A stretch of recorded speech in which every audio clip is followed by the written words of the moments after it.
Bonjour Edith. Bonjour Étienne. Nous nous sommes connus il y a plusieurs années à l'occasion de tout ce qui a pu être mis en œuvre dans les organisations autour des nouveaux modes de travail. Absolument. Et puis voilà que l'un de tes déplacements nous fournit l'occasion de nous retrouver pour parler du jeu Opal. Oui, le jeu des organisations vivantes directement inspiré des travaux de Frédéric Laloux dans Reinventing Organizations. Alors Opal, c'est une couleur, mais Frédéric Laloux évoque le concept d'organisation Opal. Qu'est-ce que tu peux nous expliquer là-dessus?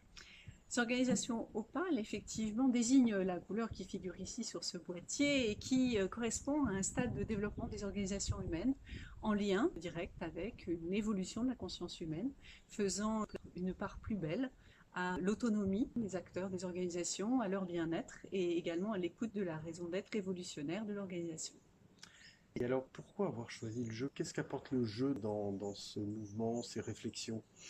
Eh bien, lorsque j'ai rencontré Frédéric Laloux en 2014, je suis allée le voir suite à la parution de son ouvrage, lui suggérant la possibilité de faire un jeu à partir de ses travaux. C'est alors qu'il m'a répondu qu'il n'y avait pas encore pensé. Il y a eu de multiples développements autour de la proposition Opal depuis lors, mais il m'a dit, quelle bonne idée, faisons-le. J'étais alors, moi, directrice d'une école de gestion management et je connaissais les vertus du jeu en pédagogie Mhm. pour ce qu'il peut apporter d'engagement émotionnel, de stimulation de la connaissance et de satisfaction aussi des participants à l'issue.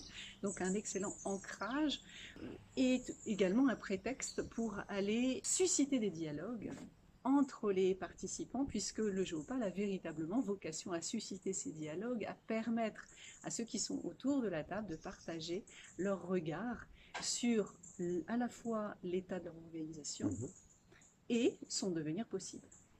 Alors, quels sont les grands principes du jeu Opal? Les éléments clés de fonctionnement consistent à évoluer sur des critères qui vont permettre de tendre vers Opal. Et le jeu va mettre en évidence, c'est son postulat, que lorsqu'on tend vers Opal, nous croissons également en performance, en robustesse, en résilience. Donc nos joueurs vont prendre la tête d'une organisation, ils sont les leaders d'une organisation, et à ce titre, ils vont pouvoir faire des choix qui vont leur permettre d'évoluer sur ces critères, d'expérimenter par exemple le processus de sollicitation d'avis selon Opal, le processus de régulation de conflits selon Opal, et ils vont ainsi évoluer sur tous les critères qui sont réputés constituer la vie d'une organisation, fût-elle publique, privée. Exemple de critères peut-être? Oui, on va trouver effectivement tout ce qui est autour de la gouvernance et du leadership. On va aussi parler d'argent, on va parler de biens communs et on va voir comment justement ces critères, en apparence antinomiques, peuvent être conjugués dans le cadre d'une organisation Opal.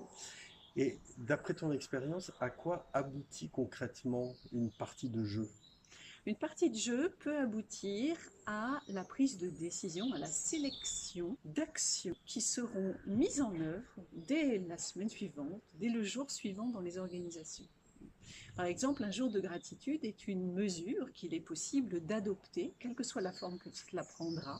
Ça peut être sous forme d'une gratification financière, d'un temps dédié, d'un temps appréciatif en plénière, par exemple. Mais c'est une décision qui peut être prise collectivement par une équipe qui aura pris part à une partie de jeu Opal.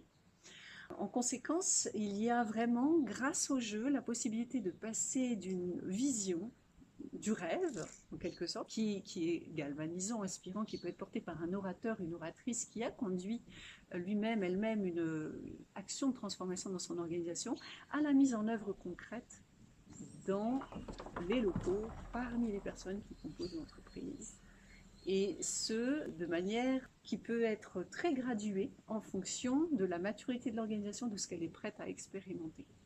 J'ajoute à cela que c'est aussi un outil de diagnostic, parce qu'il est possible d'aller positionner où est-ce qu'on en est, nous, avec gouvernance et leadership, où est-ce qu'on en est avec la régulation des conflits. Au départ de la partie, D'accord. on peut partir d'un diagnostic et voir comment, sur quels critères, pour nous, il est important d'évoluer, sur quels critères il est important de croître et en évoluer.